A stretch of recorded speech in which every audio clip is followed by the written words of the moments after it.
Hi guys, thank you for taking interest in our new Revit add-in called Lights. First, I'd like to introduce myself. I'm Joona, I'm working as a BIM specialist at Winled.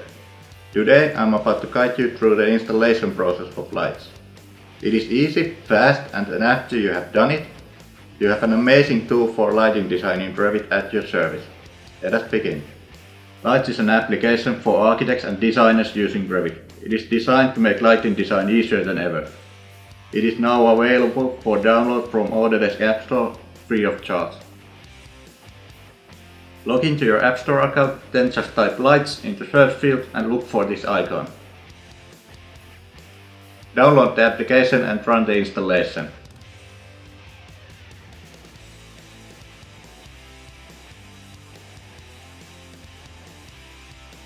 Open Revit and a new or existing project. You will find Lights library from the add-in section. Well done! Full LED luminaire library consisting of over 70 Revit families at your service.